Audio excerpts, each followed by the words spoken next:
We are back with breaking news because we now know Facebook will keep former President Trump off its platform. At this point, though, it is still not clear whether this ban is going to be permanent. A Facebook oversight board announced the decision just over 2 hours ago. We've got a response from President Trump. But the oversight board said that the platform was justified in suspending the former president's accounts after the January 6th insurrection. However, they also point out that an indefinite suspension was, quote, not appropriate. Last hour, my colleague Hallie Jackson interviewed the director of Facebook's oversight board. This is part of what he said. Facebook must make its rules, on things like account suspensions and deletions, which are obviously extremely important for free expression issues. They must make those rules consistent and transparent. NBC's senior reporter Ben Collins has more on the decision. I'm also joined by Derek Thompson, staff writer for The Atlantic. He's been covering this for a number of years now.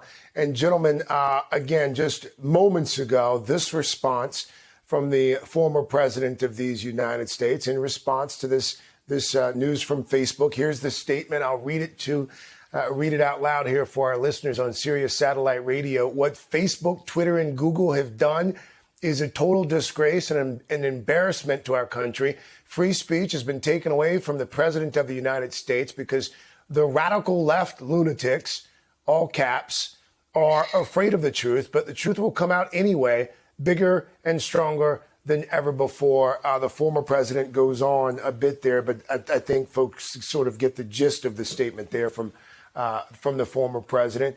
Derek, let me start with you. Just your response, your reaction to the former president's reaction. Well, look, I think there's two very different stories you could tell here. On the one hand, you could say that the Facebook Oversight Board essentially held up on appeal the Facebook decision. On the other hand, if you listen to what the Oversight Board members are actually saying, they're reprimanding Facebook to a certain extent for being inconsistent. And they're kicking it back to Facebook and saying, you make a long-term decision here. So that's not like holding up an appeal. That's more like, at least in the legal system, remanding, an appellate court remanding a decision back to lower courts. The Oversight Board is basically saying, back to you, Facebook, handle this. I think the president, it's sort of ironic. In 2015, Trump was an online phenomenon who people said would have no real offline power. There was no way he'd ever become president. Now, 6 years later, it's the exact opposite. This man has a stranglehold on the Republican Party. He has immense power. He was hanging out with Ted Cruz just 18 hours ago. He's still the de facto head of the GOP, but yet his online presence has been dramatically constricted. The origin of his power, these online marketplaces of attention, are now the ones that seem to be fighting back against the president, even as he has colonized the Republican Party. I think that that's at least a notable historical irony. Also notable here for folks who are watching and listening, I read that statement, and it should be noted that former President Trump did, in fact, in the statement, refer to himself as president, as current president. I did not misspeak. That was President Trump. Those were his words. Mr. Collins, here's the thing. I mean, this still leaves open the possibility of Trump returning eventually to Facebook. Take us through this decision and the next steps for the social media giant. Yeah, I think Derek did a really good job of outlining this sort of push and pull between this oversight board, which, by the way, is funded by Facebook. $130 million of Facebook money went into a trust that was then given to the oversight board. And the oversight board is not particularly happy with Facebook for, pushing this incredibly important decision over to them. I'm going to read you a quick quote here.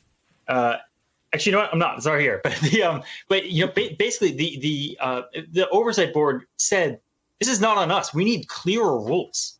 We need really specific rules about who is allowed on this platform and who is not. And then, in a couple months from now, you can come back to us with those rules and maybe we can try to figure something out here. But right now, it's we're still kind of in limbo because this self-appointed court that Facebook basically appointed, it's 20 people, couldn't come to a conclusion about who is allowed to be expelled from a platform like this, because there are no clear rules in the terms of service. They say some things aren't allowed, but people are allowed there anyway.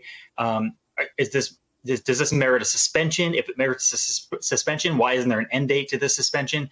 Right now, Donald Trump is not allowed on Facebook, but that may not be permanent.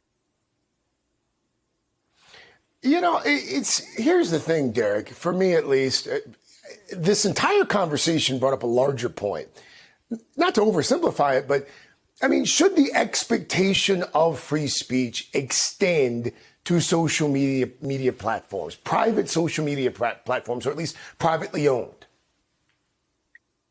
I think it's a really good question.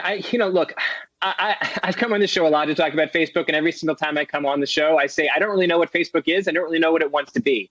I mean, on the one hand, this is a company that has carved out an exemption, an explicit exemption for politicians to say basically whatever the hell they want to say. On the other hand, they're asking to be, at least some people, I think, seem to be asking Facebook to be like sort of celebrated for kicking Trump off the platform. Let's remember, they kicked Trump off the platform at the nadir, at the low point of his political power. He had just lost an election, and then he incited this insurrection, and then they kicked him off the platform, right? So he wasn't president at all, despite his own comments when he was kicked off. So they've carved out this exemption for politicians, but they're also kicking out Donald Trump. They haven't created clear rules for exactly how they want these cases to be sort of ruled on in the future, and yet they have a Supreme Court that should theoretically be ruling on these cases. It's just a total mess. I don't think Facebook really understands what it wants to be. Is it a reflection of the world of news as it is, or is it a moral arbiter of that news which is ethical enough to pass a certain threshold? They've never said what they are, so I guess it's sort of inevitable that, of course, an oversight board, a Supreme Court of Facebook, would essentially look at a case like this and say, we're like the Supreme Court without a constitution. You're asking us to rule on cases, but we don't know what the law is. So I don't begrudge these people their job. I mean, it is a little bit difficult to rule on what is essentially a totally unfixed idea of what a company should be. And Ben, really quickly, to Derek's point, admittedly, I didn't even know Facebook had an oversight board until a few weeks ago when I was reading something about the Trump decision. This oversight board, you mentioned it's 20 people. Are they compensated? Are their decisions etched in stone? I mean, is Facebook forced? Are they compelled to go along with whatever their oversight board decides? Yeah, we've talked to Facebook about this. Their top line decision there's like basically 2 paragraphs at the top, and those are binding. So basically, they say that they made the right decision to get Donald Trump off the platform. That can remain that way. Those are binding by the rules that Facebook set out for them. However, Facebook set them out for them. This is not the law.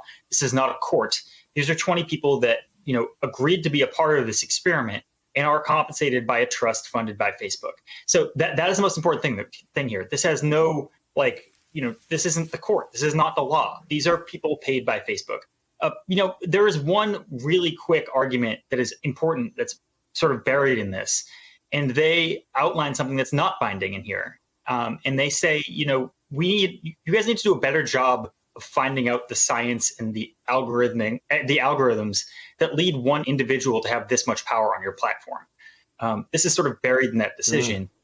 That probably is the most important thing here, but it's complicated and it's nuanced, and it's not something that you can fit into a quick thing that you can react to one-to-one on like Breitbart or something. So it's probably going to get lost here.